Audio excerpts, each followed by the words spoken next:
Évangile de Jésus-Christ selon saint Matthieu, chapitre 26.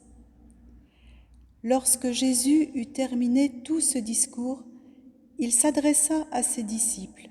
« Vous savez que la Pâque a lieu dans 2 jours et que le Fils de l'homme va être livré pour être crucifié. » Alors les grands prêtres et les anciens du peuple se réunirent dans le palais du grand prêtre qui s'appelait Caïphe. Ils tinrent conseil pour arrêter Jésus par ruse et le faire mourir.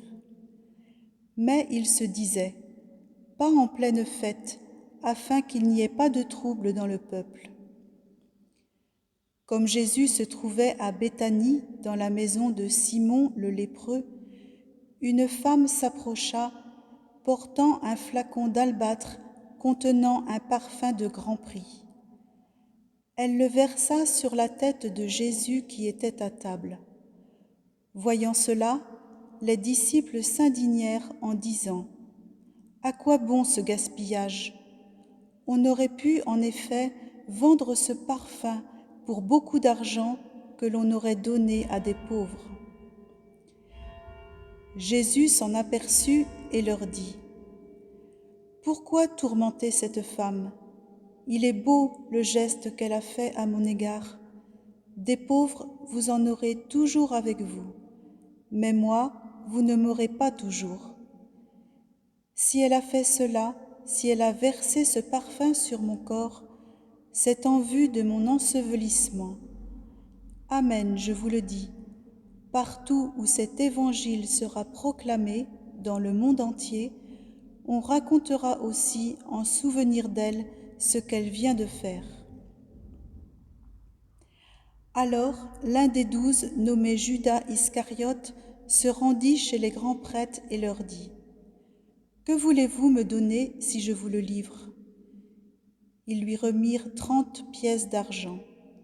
Et depuis, Judas cherchait une occasion favorable pour le livrer. Le premier jour de la fête des pains sans levain, les disciples s'approchèrent et dirent à Jésus « Où veux-tu que nous te fassions les préparatifs pour manger la Pâque ?» Il leur dit « Allez à la ville, chez un tel, et dites-lui, le Maître te fait dire, mon temps est proche, c'est chez toi que je veux célébrer la Pâque avec mes disciples. » Les disciples firent ce que Jésus leur avait prescrit et ils préparèrent la Pâque. Le soir venu, Jésus se trouvait à table avec les 12. Pendant le repas, il déclara « Amen, je vous le dis, l'un de vous va me livrer. » Profondément attristés, ils se mirent à lui demander chacun son tour « Serait-ce moi, Seigneur ?» Prenant la parole, il dit « Celui qui s'est servi au plat en même temps que moi, celui-là va me livrer.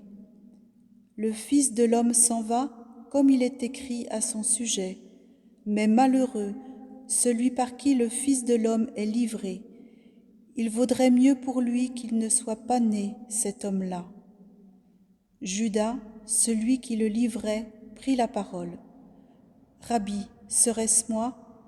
Jésus lui répond, « C'est toi-même qui l'as dit. » Pendant le repas, Jésus, ayant pris du pain et prononcé la bénédiction, le rompit et le donna aux disciples, et il dit « Prenez, mangez, ceci est mon corps. » Puis, ayant pris une coupe et ayant rendu grâce, il la leur donna en disant « Buvez-en tous, car ceci est mon sang, le sang de l'Alliance, versé pour la multitude en rémission des péchés. Je vous le dis, désormais je ne boirai plus de ce fruit de la vigne, jusqu'au jour où je le boirai nouveau avec vous dans le royaume de mon Père. » Après avoir chanté les psaumes, ils partirent pour le mont des Oliviers. Alors Jésus leur dit, « Cette nuit, je serai pour vous tous une occasion de chute, car il est écrit, « Je frapperai le berger et les brebis du troupeau seront dispersées. » Mais une fois ressuscité, je vous précéderai en Galilée. » Prenant la parole, Pierre lui dit, « Si tous viennent à tomber à cause de toi, moi je ne tomberai jamais. » Jésus lui dit, « Amen, je te le dis, cette nuit, avant que le coq chante, tu m'auras renié 3 fois. » Pierre lui dit, « Même si je dois mourir avec toi, je ne te renierai pas. » Et tous les disciples dirent de même. Alors Jésus parvient avec eux à un domaine appelé Gethsémani et leur dit, « Asseyez-vous ici pendant que je vais là-bas pour prier. » Il emmena Pierre, ainsi que Jacques et Jean, les 2 fils de Zébédée, et il commença à ressentir tristesse et angoisse. Il leur dit alors, « Mon âme est triste à en mourir. Restez ici et veillez avec moi. » Allant un peu plus loin, il tomba face contre terre en priant, et il disait, « Mon Père, s'il est possible, que cette coupe passe loin de moi. Cependant, non pas comme moi je veux, mais comme toi tu veux. » Puis il revient vers ses disciples et les trouve endormis. Il dit à Pierre, « Ainsi, vous n'avez pas eu la force de veiller seulement 1 heure avec moi ? Veillez et priez pour ne pas entrer en tentation. L'esprit est ardent, mais la chair est faible. » De nouveau, il s'éloigna et pria pour la 2e fois. Il disait, « Mon Père, si cette coupe ne peut passer sans que je ne la boive, que ta volonté soit faite. » Revenu près des disciples, de nouveau, il les trouva endormis, car leurs yeux étaient lourds de sommeil. Les laissant de nouveau, il s'éloigna et pria pour la 3e fois en répétant les mêmes paroles. Alors il revient vers les disciples et leur dit, « Désormais, vous pouvez dormir et vous reposer. Voici qu'elle est proche l'heure où le Fils de l'homme est livré aux mains des pécheurs. Levez-vous, allons. Voici qu'il est proche, celui qui me livre. » Jésus parlait encore lorsque Judas, l'un des 12, arriva, et avec lui une grande foule armée d'épées et de bâtons, envoyée par les grands prêtres et les anciens du peuple. Celui qui le livrait leur avait donné un signe. « Celui que j'embrasserai, c'est lui, arrêtez-le. » Aussitôt, s'approchant de Jésus, il lui dit, « Salut, Rabbi !» et il l'embrassa. Jésus lui dit, « Mon ami, ce que tu es venu faire, fais-le. » Alors ils s'approchèrent, mirent la main sur Jésus et l'arrêtèrent. L'un de ceux qui étaient avec Jésus, portant la main à son épée, la tira, frappa le serviteur du grand prêtre et lui trancha l'oreille. Alors Jésus lui dit, « Rentre ton épée, car tous ceux qui prennent l'épée périront par l'épée. Crois-tu que je ne puisse pas faire appel à mon Père ? Il mettrait aussitôt à ma disposition plus de 12 légions d'anges. Mais alors, comment s'accompliraient les Écritures selon lesquelles il faut qu'il en soit ainsi ? » À ce moment-là, Jésus dit aux foules, « Suis-je donc un bandit pour que vous soyez venus vous saisir de moi avec des épées et des bâtons ? Chaque jour dans le temple, j'étais assis en train d'enseigner et vous ne m'avez pas arrêté. Mais tout cela est arrivé pour que s'accomplissent les écrits des prophètes. » Alors tous les disciples l'abandonnèrent et s'enfuirent. Ceux qui avaient arrêté Jésus l'amenèrent devant Caïphe, le grand prêtre, chez qui s'étaient réunis les scribes et les anciens. Quant à Pierre, il le suivait à distance jusqu'au palais du grand prêtre.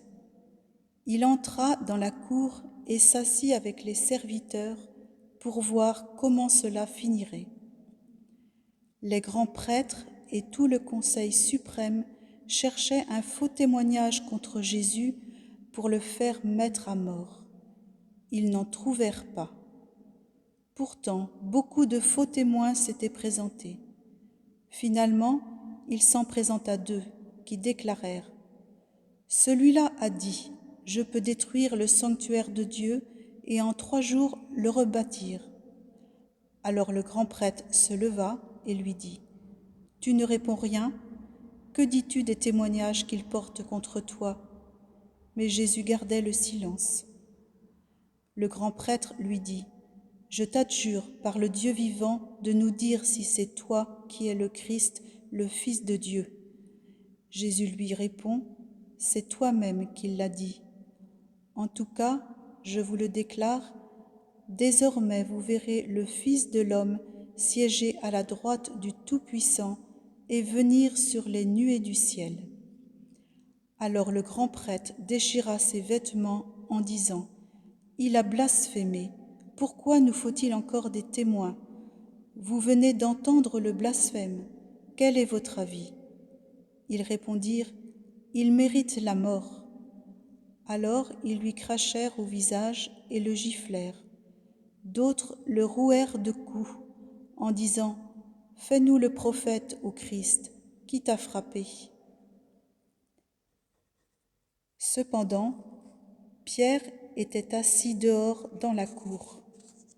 Une jeune servante s'approcha de lui et lui dit : « Toi aussi tu étais avec Jésus, le Galiléen. » Mais il le nia devant tout le monde et dit : « Je ne sais pas de quoi tu parles. » Une autre servante le vit sortir en direction du portail et elle dit à ceux qui étaient là : « Celui-ci était avec Jésus, le Nazaréen. » De nouveau, Pierre le nia en faisant ce serment : « Je ne connais pas cet homme. » Peu après, ceux qui se tenaient là s'approchèrent et dirent à Pierre : « Sûrement, toi aussi, tu es l'un d'entre eux.